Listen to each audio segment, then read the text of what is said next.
নমস্কার, mixed fusion সোমার পাকশালায় আপনাদের সবাইকে স্বাগত। বাজারে এখন প্রচুর পরিমাণে ফুলকপির আমদানি। তো চলুন আজকে আপনাদের সাথে ফুলকপির একটি রেসিপি শেয়ার করি, আলু ফুলকপি পোস্ত। এর জন্য প্রথমেই আমি ফুলকপিগুলোকে কেটে নিয়েছি, তারপর গরম জলে একটু ভাপিয়ে নিচ্ছি। আমি লবণ দিয়েছি জলটার মধ্যে, দিয়ে ফুলকপিগুলো হালকা করে ভাপিয়ে নিলাম।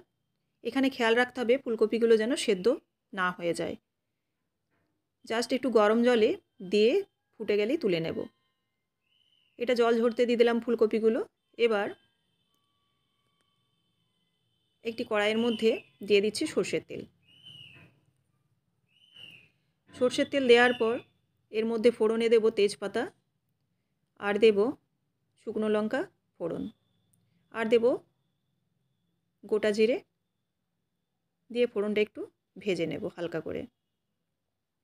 ফোড়নটা যখন ভাজা হয়ে যাবে তখন এর মধ্যে দিয়ে দেব কুচনো পেঁয়াজ। ফুলকপি পোস্ত নিরামিষও কিন্তু করা যায়, তো আমি এখানে একটু পেঁয়াজ দিচ্ছি যাতে টেস্টটা আরও ভালো হয়। এবার পেঁয়াজটাকে একটু হালকা করে ভেজে নিলাম। ভেজে নেওয়ার পর এর মধ্যে দিয়ে দেব ডুমো করে কেটে রাখা আলু। আলুটাকে পেঁয়াজের সাথে দিয়ে নাড়াচাড়া করে নেব।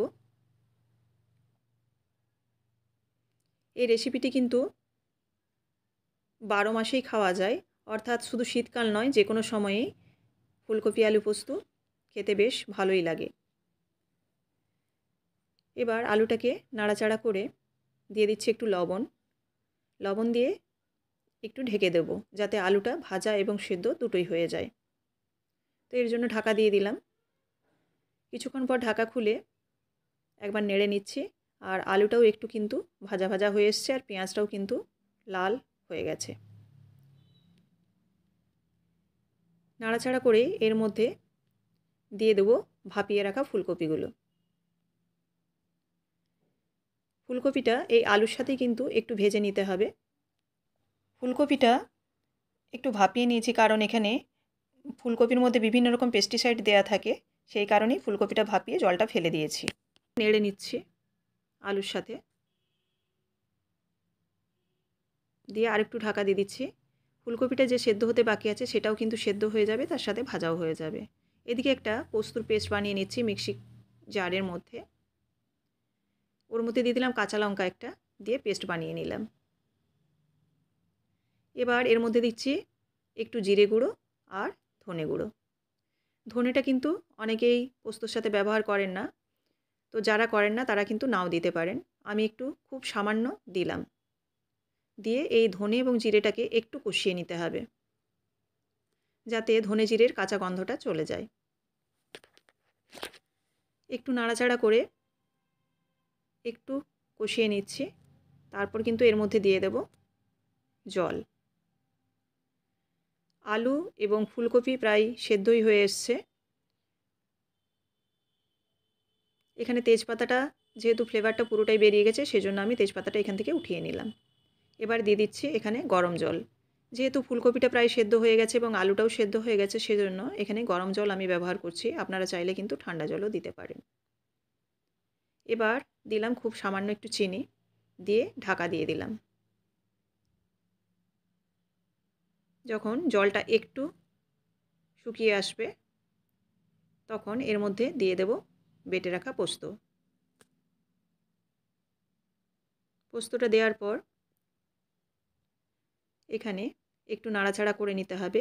আর লঙ্কাটা আপনারা আপনাদের পরিমাণ মতো দেবেন, চাইলে এখানে গুঁড়ো লঙ্কাও ব্যবহার করতে পারেন। তো যেহেতু আমি পোস্তর সাথে লঙ্কা দিয়েছিলাম, সেই জন্য এখানে আর গুঁড়ো লঙ্কা ব্যবহার করছি না। আর গুঁড়ো লঙ্কাটা দিলে পোস্তর মধ্যে কিন্তু একটা লাল ভাব এসে যাবে। আর যেহেতু আমি পোস্ততে হলুদও ব্যবহার করি না, সেজন্য গুঁড়ো লঙ্কাও এখানে ব্যবহার করছি না। আর পোস্তর কালারটাও কিন্তু দেখতে হবে সাদা। এবার নাড়াচাড়া করে নিলাম। যখন গ্রেভিটা একটু ঘন হয়ে আসবে তখন কিন্তু এটাকে নামিয়ে নিতে হবে। ব্যাস, গ্যাসের ফ্লেম বন্ধ করে দিলাম। এবার একটা সার্ভিং ট্রের মধ্যে আমি নামিয়ে নিচ্ছি। দেখুন এইরকম মাখো মাখো হবে, খুব একটা কিন্তু একেবারে শুকনো হবে না, আর খুব একটা কিন্তু জলজলেও হবে না। আর একটু খেয়াল রাখতে হবে যাতে ফুলকপিগুলো বেশি গলে না যায়। ফুলকপি কিন্তু বেশি গলে গেলে টেস্ট অনেকটাই থাকে না। ব্যাস রেডি হয়ে গেল আলু ফুলকপি পোস্ত। তো আপনারাও গরম ভাতের সাথে পরিবেশন করুন। আর রেসিপিটি যদি আপনাদের ভালো লেগে থাকে অবশ্যই লাইক, কমেন্ট এবং শেয়ার করবেন। আর অবশ্যই চ্যানেলটিকে সাবস্ক্রাইব করে রাখবেন যাতে এরকম প্রত্যেকদিন রেসিপি আপনারা দেখতে পান। আবারও দেখা হচ্ছে নেক্সট রেসিপিতে। সবাই ভালো থাকবেন। ধন্যবাদ।